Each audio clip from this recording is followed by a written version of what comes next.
A local construction company is out 40 grand after the owner says they were the victim of fraud. He's tried everything to get that money back, but with no success. So he reached out to the help team to raise awareness about wire fraud and help others avoid the issue. We do concrete and masonry work. We do mostly concrete. My uncle started in 1971, and I ended up taking over for him in 2012. Jason McKinley is the owner of McKinley Masonry and Concrete in Grant. We do a lot of mix of commercial and residential, but we mainly work with specific builders and specific general contractors. He recently did business with Mike Krum. Had you worked with this construction company before? Yep. Good work? Yep. What was happening this go around? They were doing a bigger project for us. The total for the project, which involved exterior concrete, was more than $50,000. One of my employees had damaged some siding on the building. So when I invoiced the customer, I told them, listen, I'm ordering new siding. We're going to replace your siding.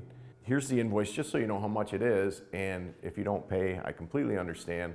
If you want to give us something, we appreciate it. Obviously, we got to pay for materials. So Jason sent us an invoice.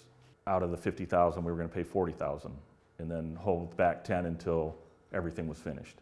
Krum says he sent the 40 grand through a wire transfer, then waited for the project to be complete before paying the rest. Jason finally finished the project, and I was up there with him when he did it, and he just asked about the getting paid for it. I'm like, yeah, no problem, we'll get you paid. Thinking you only had to pay $10,000 more. So I sent him the remainder of what we thought, and then he was going by the shop and stopped in and said, hey, what do I got to do to get the rest of that? I'm like, the rest of that? I paid you months ago. But McKinley says he never received that 40 grand. So they started investigating, only to find out McKinley's email had been hacked and the invoice had been intercepted months earlier. Anything that came from Mike Krum would be routed into this RSS feed, and they marked it as red. Details of the incoming wire provided by PNC Bank list the beneficiary as Jamanita N. Hamilton, a name that both McKinley and Krum say they've never heard. I don't know how this person was able to set up an account at PNC with all of Jason's information and get a wire to them. I don't know how that happens. I really believe that somewhere in PNC there's a mole or something, because to have the names not match and let that money go through, there's an issue going on. McKinley says he had to lay off 5 employees to make up for the loss.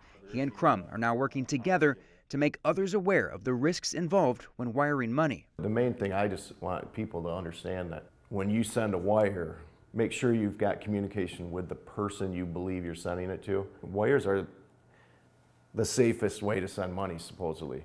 And they are if both banks are on the same page, but when one bank lets something go, then your money's just gone.